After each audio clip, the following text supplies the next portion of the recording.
to folks who, like I said, somebody was in my feed posting pictures of the his and her Rolodexes. Like, I know for a fact y'all can't afford those Rolodexes, but y'all putting them on social media, right? Or lots of Instagram photos of women with a particular body shape and size, but they're clearly the product of not social media. They are the product of social media. Clearly the product of plastic surgery. But when you see them over and over again, you know, there's a sense of false reality, and you begin to compare yourself to that. Well, my favorite is people who, you know, personally can't afford a weekly Metro card, standing in front of a Maserati while at the Jacob Javits Center car show. But thinking about buying this. No, you're not. I mean, that's all it is just the thought. I mean, and it's... You might be thinking about buying it, but that's not your reality. That's a long thought. And keep your personal truth what it is, right? If that's your thought, fine. And I'm not bashing or disrespecting. It's just I don't understand the need to do that kind of thing. And so as I sit down and I try to think about it and try to unpack all the different parts of this, I'm not necessarily equipped to understand that need to have notoriety, to have fans, to have followers, because even when I was performing and touring and working as an artist, social media didn't exist in this way. We had AOL, but it wasn't the same thing. So there was... Oh, don't date yourself like that. I know. I'm going to take it even further back. MySpace. I used to connect with my fans on MySpace. Yes, I said it. But it was never that serious if I had 100,000 MySpace fans or 100. I was still out performing, doing my thing, making my music. So it was different then than it is now, I think. So that's the thing, though, that I think is important to note. Like, this idea of social comparison is not new, and I think maybe the intensity around it is heightened with the advent of social media. But I think people have always done it. I mean, the very fact that we have a phrasing in our kind of middle class discourse of keeping up with the Joneses, that's this idea of social comparison, that we look externally to others to help us have some sort of marker or indicator for where we should be or where we could be with our own fill in the blank expectations for ourselves.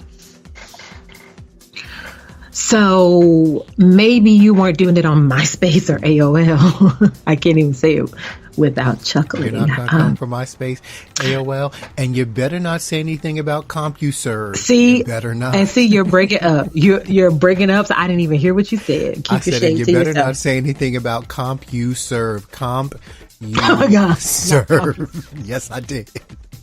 For anybody under the age of 35, Google it. CompuServe. Google it. Anyway. And Google net zero while you're at it. So you were just kikiing that to yourself. It's a Flashback you were Friday. surely breaking up. It is Friday. But maybe you were like, well, who are the other artists in my genre or at my level, and what are they doing, and how do I elevate myself, right? This whole thing.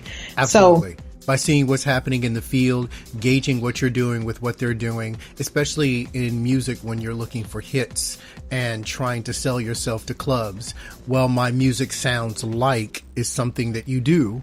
And if people like this artist and this artist is hot at your club, then my performance will be as well. And I use that a lot and was able to book a lot. And you had booking agents use that a lot on my behalf. He sounds like one of the people I was compared to was Prince back in the day. Prince was hot. All of the Purple Rain and all of that stuff, Graffiti Bridge, great. So using that and saying, sings like Prince, music like Junior Vasquez, housey, clubby. It worked. But it wasn't for me a personal sense of fulfillment. For me, it was, I'm trying to get these gigs. So I think my focus was slightly different. But then I'll also own that I've never for me, it was never about fame. If I could be rich and anonymous, that would be the way for me personally. But people are happy being poor and famous, so that's different for me to look at. Poor and famous. And so that is another part of it. That celebrity, this idea of celebrity, so the idea of notoriety has taken on a new meaning and value in our society as well. And I don't know that the experience that I'm talking about is so much so connected to that. I do think that there's a part of that for some people, right? Like what's hot. I just found out a couple years ago that there's, and I'm not going to remember this. You probably do know the name of it because you're more in the that entertainment side of the industry. But isn't there a whole convention around just like social media and like YouTube stars and things like that? YouTube has a yearly YouTube convention which they award all of their top YouTubers. And yeah, but I think I saw this on like Snapchat or something. Yeah, it was PewDiePie who was winning for several years, but he's gotten in some scandals, so I don't know how that's going forward. But yeah, that is huge. There are also various different award shows, even through iHeartRadio, which shout out to you for now being on iHeartRadio. Good for you. Whoop, whoop. Right. But they even have awards in which they're giving awards to social media stars, Snapchat, rest in peace, Vine. R.I.P. Vine. Right. So yeah, that's huge. And so people are internet sensations or YouTube stars, or my favorite, he's an Instagram model. Like that's a thing. Well, you know what? I have gotten more and this is how you habituate, because I've gotten more comfortable with this idea of Instagram models. What I find fascinating is that we have people who say that their job is quote unquote as a social influencer. Yep. Yeah. Right. And so that people hire, here's where the money is. People hire social influence. For example, if I were to do a new album and I really wanted someone to promote it, I would hire a social influencer to go on their Snapchat, go on their YouTube, listen to my music, and talk about how they like it, and give links in their social media so that people could then find me. Like, that's an amazing marketing strategy. And that social comparison theory come to life. There it is. There it is. That we have someone who fits some boxes, some criteria that we say are the it things. They are the standard. And so if I want to be like that, then I go after that. So I'm comparing myself to those people, and it then has a reflection on my self-evaluation. It might not always be bad, right? So this idea around it being self-evaluation isn't necessarily always bad, but it is something that we do. This is where I think it gets a little bit more deep and complicated and juicy. And that I do think that we are individually involved in more roles in our life as a minimal expectation. And so I think that people are experiencing a lot more role overload. And then you add a social comparison through social media on top of that. And that's how you end up with the memes where people are looking like, haggard or overwhelmed or at their breaking point. Or like my friend posting these messages, like, how am I supposed to really do it all? And we want to talk about role overload is described as an individual fulfilling multiple roles simultaneously, but lacking the resources to perform them. And that it can evolve from both excessive time demands and excessive psychological demands. And so for certain people, there are this interaction between their individual roles as well as kind of consequences, or I don't know if that's the right word I want to use, outcomes related to particular social positions that they hold. So let me say it differently to say, like, if we want to talk about the experience of professional working women, that you could have role overload as a result of work being a professional and all of the stresses and challenges and responsibilities associated with that. but also those associated with being a mother. And then you have this overlay of being a woman and the kind of external consequences thereof in terms of there being different expectations in parenting and nurturing, et cetera, for women in the role of parenting than there are for men.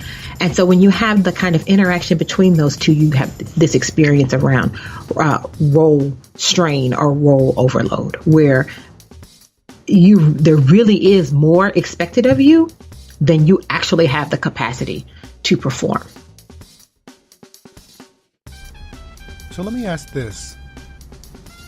When you're in those spaces where you're being bombarded with those messages and images that may not be attainable for you because your resources can't actually achieve that. So, okay, I'm living in a certain situation. Maybe I'm living in a rural area. Maybe we have one car and it breaks down every other week, right? We're trying to get back and forth. Because a lot of people living in a rural America, which, by the way, I need people to realize that inner cities are not the only places struggling in America. There's a whole rural part of America where people are really hurting and struggling, and shops are closing down, factories closing down, and people are in pain. So you have this, maybe my father worked at the factory and he lost his job. Maybe my mother's disabled. And I'm sitting there, I'm a 14, 15-year-old girl. I'm seeing a Kardashian. And they have this $50 thing of lip balm. And I'm saving my money from working down at the local market to get this $50 thing of lip balm because I want to feel better about myself. I want to be a part of this connected reality that I'm so disassociated from. How does that affect that person's psyche? Is that a good thing because it's telling them, hey, there's a world beyond your circumstances? Or is it a bad thing because it's forcing them to make economic choices that keep them in those circumstances? What are your thoughts around that? And this is where there are individual variables that come into play. So, and this is why I wanted to make sure that it was clear that I wasn't saying that social comparison is always a bad thing, because it depends on the individual. It could go both ways. For one, it could be a motivating factor. And we all know of the stories. I mean, I think half of, if not more than half of Manhattan and LA is full of people who've come from the central part of the world, the United States, to say, I'm going to make it big, right? Like I'm going to get my bus ticket when I graduate from high school. Like that's still a real thing that happened. Absolutely. I drove down 87 from Albany for that same reason. So, yes, you did, right? Yes, I did. I'm going to rent this room. I'm going to have this. Exactly. I'm going to have 15 New roommates. York City is so different from Albany. I don't have a house. I got to have an apartment, but pay the rent of 3 houses on the block I grew up on? What? Right. And take shifts for the bed. Right. How many roommates I need to have for this studio apartment just to eat? Right. And so it could be that serves as a motivator for somebody. But it also could be a sense of where it then can become internalized in terms of a sense of shame. What I think matters is, and the difference in those two examples is the value attached to the social comparison. And I think a lot of what is happening is when people are starting to feel stress, and then if people move towards distress, people are overwhelmed, people are experiencing acute or chronic stress around these things, people are having like hits to their self-esteem or self-image, that comes out of seeking those things out for only superficial levels. If it's not attached or tied to something that has more value for you, that isn't rooted in a part of who you are, how you see the world, then that's where the problems come in, because there's a disconnect there in those instances. And it allows that comparison or that chasing thereof to be brittle, right? It's not a real thing. It really is an image. But it does beg an interesting question. I'm sorry. Yeah, go ahead. I was going to say that does beg an interesting question, because the assumption there is I know whether I'm stressed or distressed, whether I am furthering my situation, going down the wrong path, or if this is a motivating factor. How does one determine that in the absence of a mental health professional to sort of help you understand the things you're dealing with? You ask questions that I'm always like,